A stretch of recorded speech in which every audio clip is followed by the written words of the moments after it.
Spray your board with a small amount of water. It helps to keep your clay soft and moist. Holding the ball of clay gently, strike it with your other cupped hand to make it more rounded if needed.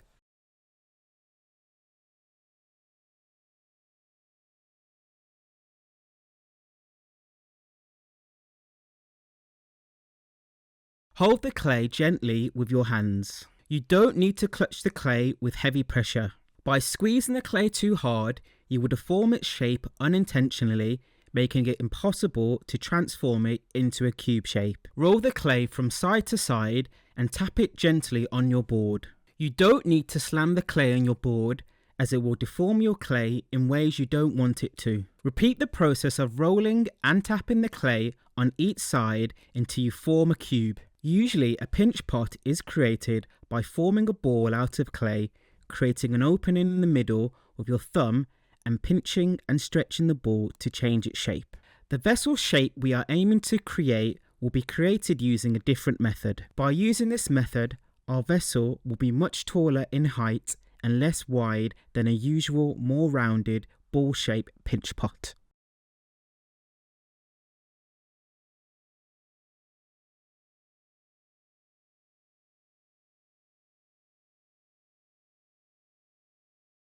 Push down with your thumbs in the middle of your cube. Do not push your thumb all the way down to the bottom of your pinch pot and make a hole in it. Pull the clay up with your index fingers. This will make the base more rounded and less square shaped.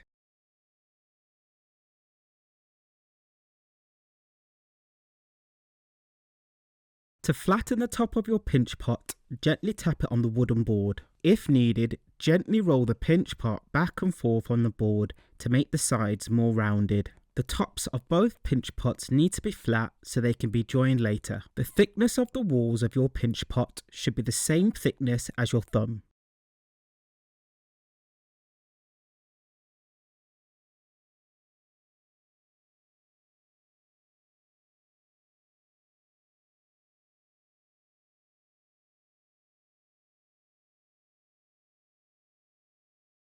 You will need to create another pinch pot using the same forming techniques. You will need to create a second pinch pot the same size as your first. Your second pinch pot will be the top of your vessel's body. For two halves of a pot to join smoothly, they need to be flat, level, and the same width.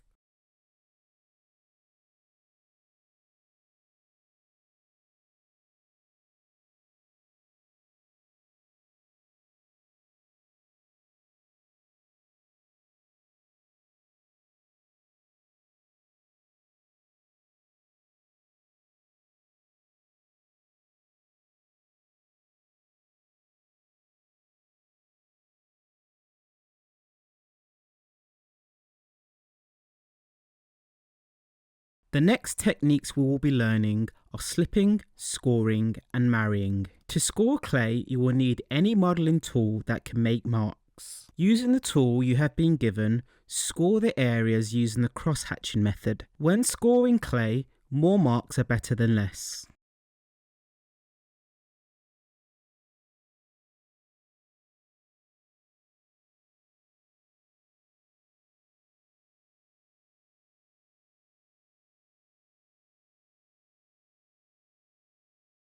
Once your shape has been scored, you need to slip it. When you are slipping, wetter is better. This means adding a bit of slurry onto the scoring to act as a glue. The more water between the clay particles, the more they can slide around and intermingle when clay pieces are next to each other, and the softer and plastic the clay is, making it easier to physically blend clay pieces into one another.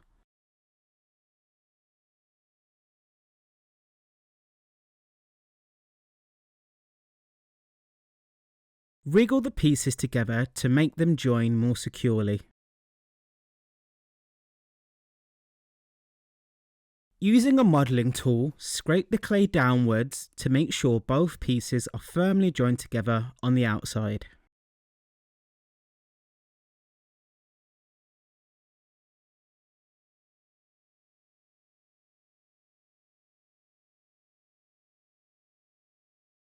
After, use a tool and your fingers to blend the clay together and smooth the rough texture.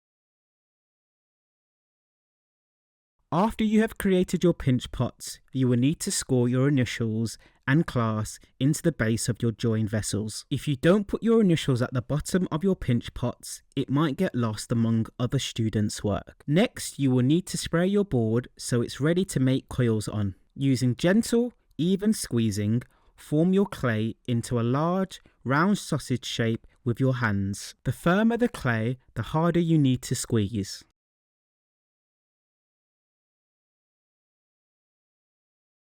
If your hands are becoming dry, spray a small amount of water on them. A combination of dry hands and a dry board will dry your clay out, making it harder to roll it into a coil. Roll the clay gently using the full length of your hands from your fingertips to the bottom of the palm of your hands. Roll it forwards and backwards underneath your hands, making sure the clay makes a complete 360-degree rotation. As you move your hands further apart from each other as you are rolling, the coil will become longer as you stretch the clay. Harder than it may initially look, making an even, hand-rolled coil is a skill. Uneven pressure when rolling can result in thin sections appearing along the length or a flattened shape. It is possible to fix mistakes in rolled out coils by reworking the section by hand. To fix a section that is too thick, use one hand and focus on rolling the coil to push the clay outwards, making it longer and thinner.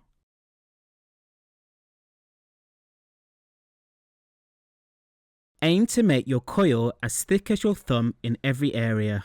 I needed to make 3 coils. You should aim to make 2 or 3 coils for your pot. When all the coils are formed, it is a good idea to cover them with a sheet of plastic to stop them from hardening.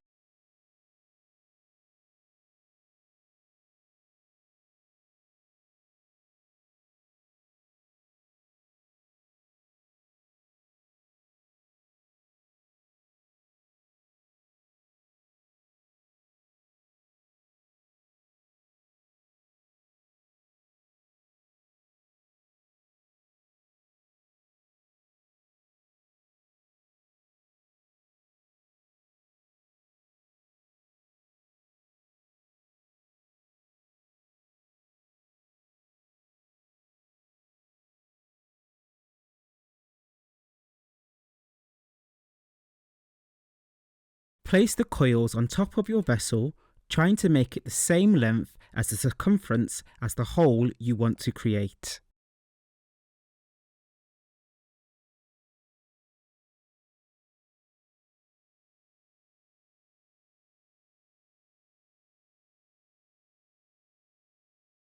With a potter's knife, cut off the excess length, making a diagonal cut to increase the surface area of the join.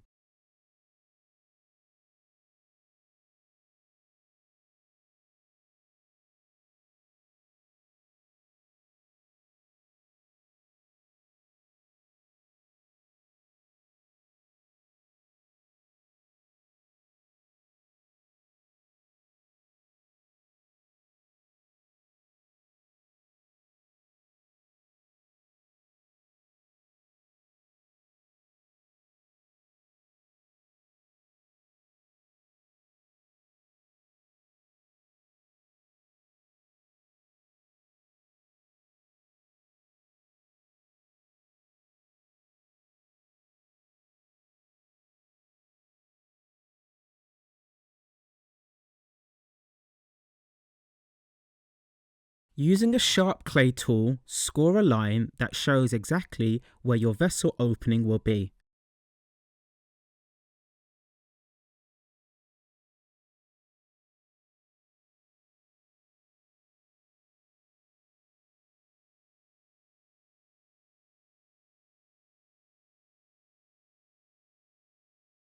Cut out the holes slowly, ensuring the excess clay is removed and it doesn't fall into the vessel.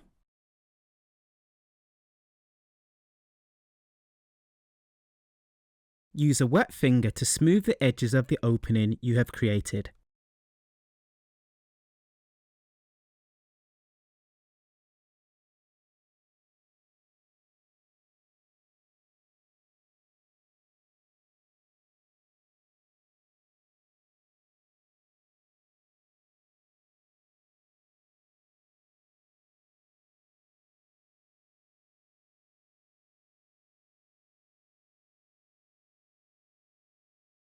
Use a potter's needle to score cross hatches and use the slip to join both ends together, creating a ring shape.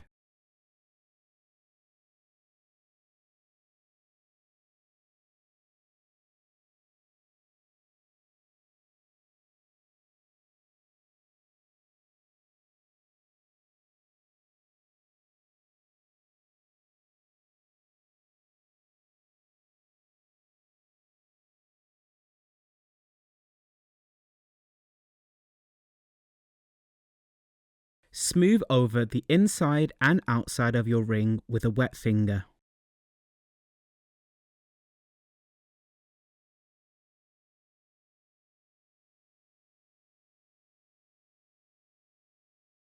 Using a potter's needle or any sharp clay tool, score where you would need to add joining slip.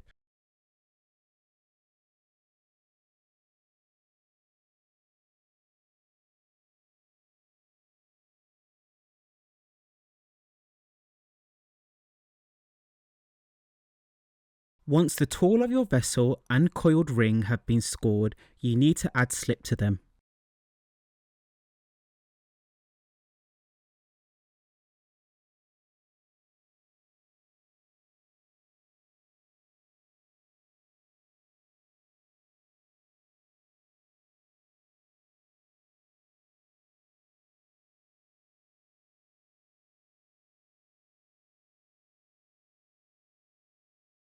When you're ready, firmly press the pieces together.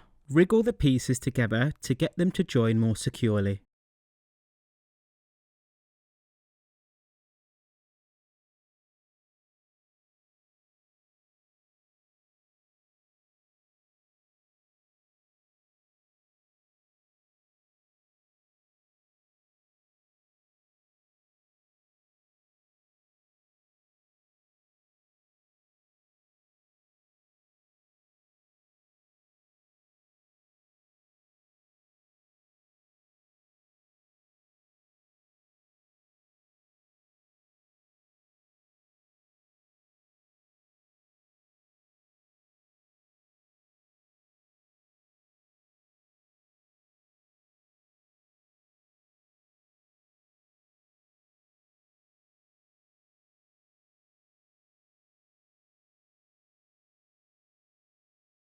Roll out a small, tiny, thin coil.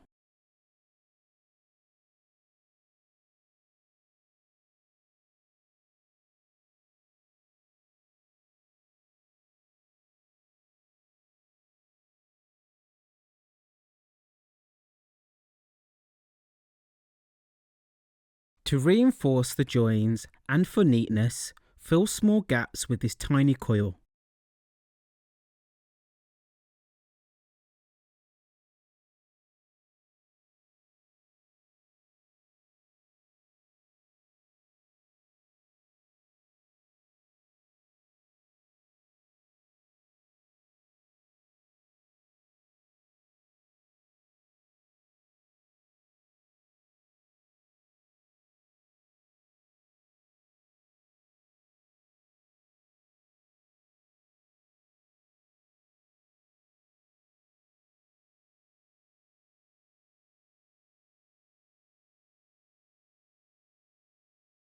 Use a modelling tool to push the little roll of clay into the join and then smooth it over. It is important for this coil and the one on top of the opening to be well joined and reinforced, as they will bear the entire weight of the vessel's neck. By doing this, we can also make the thickness of the vessel more uniform, which helps it to be stronger and dry at a more even rate.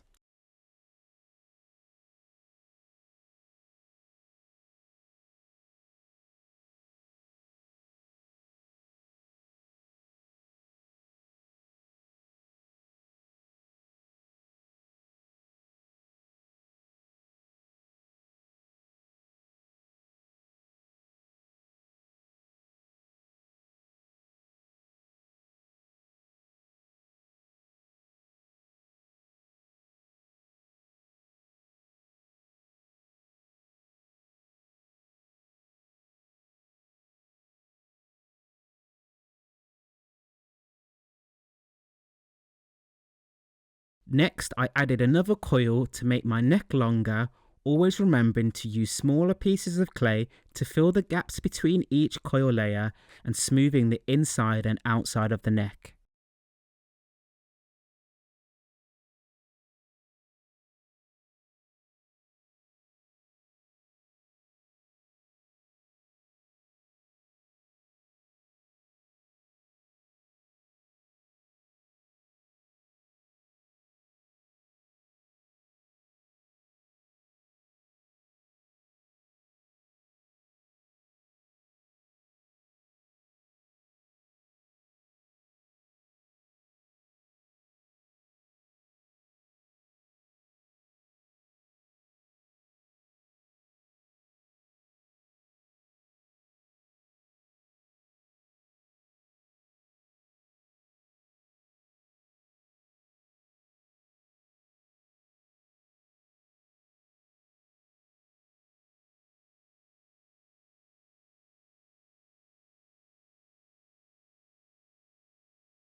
To create a neck that becomes wider the taller it gets, I needed to build up curved edges. Rather than making the next coil the same width as the one below it, I needed to make it wider. Rather than placing each coil directly on top of each other, I made sure that the coils made the shape flare outwards.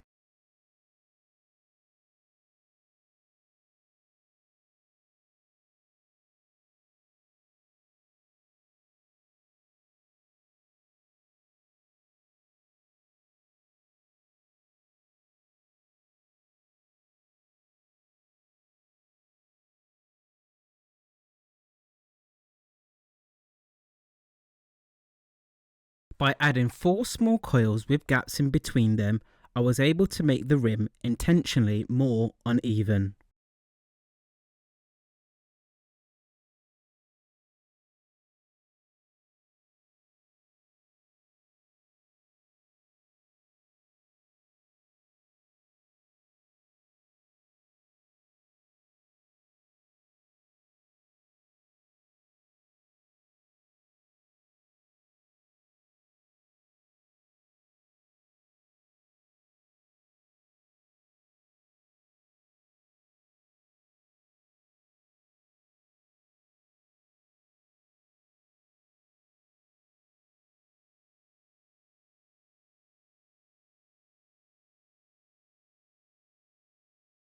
Using smaller pieces of clay, I filled out any gaps in the rim of the vessel.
The most intricate designs can be achieved by joining any soft or leather hard pieces of clay together with a little bit of water or joining slip and some scoring. These pieces must be made in the same clay as the main piece, but can also be formed in many ways. First, I prepared several balls of clay.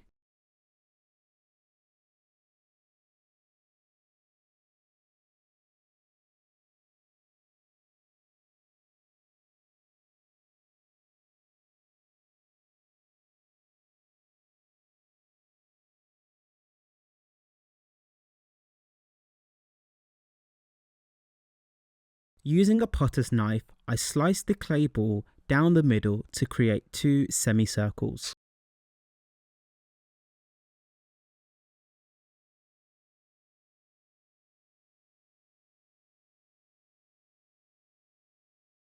Using the potter's knife, lightly score where you know which area will need to be scored using the cross-hatching method.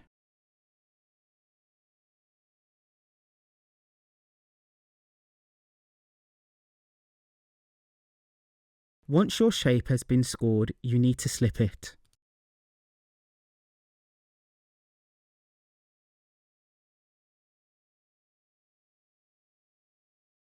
To secure all my dots to my sculpture, I reinforce the joins by filling gaps with tiny pieces of clay and blending them together with a tool or my finger.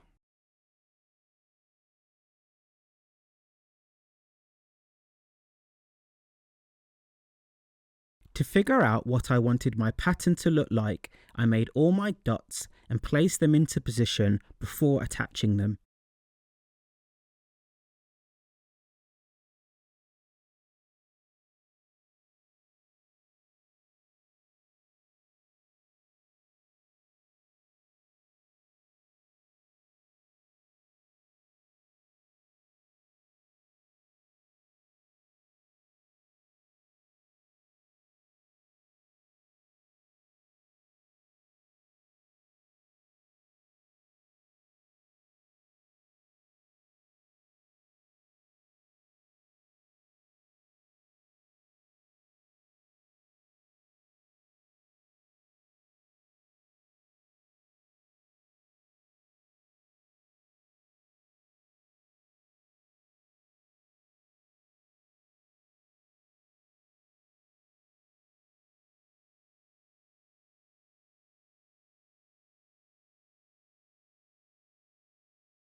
Underglazes are available in a wide range of colours and can be mixed to create custom shades.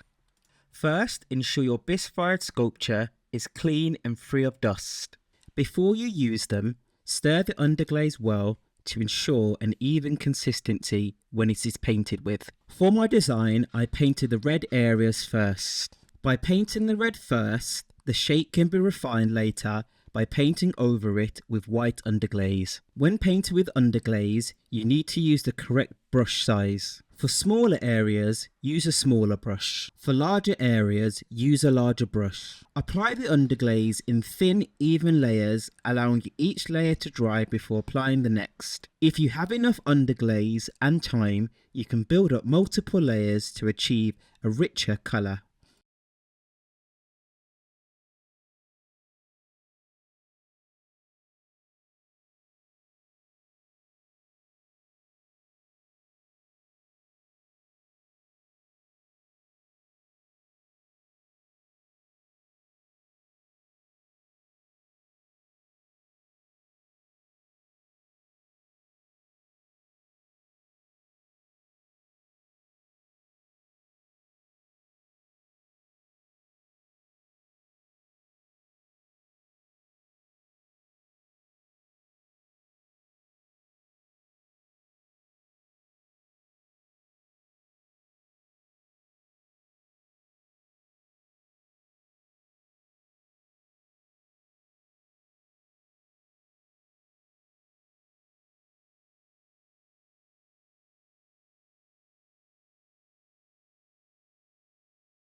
After applying the red, I added the black details.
Finally, I applied the white underglaze around the black underglaze. Just remember to let each layer dry completely to avoid smudging.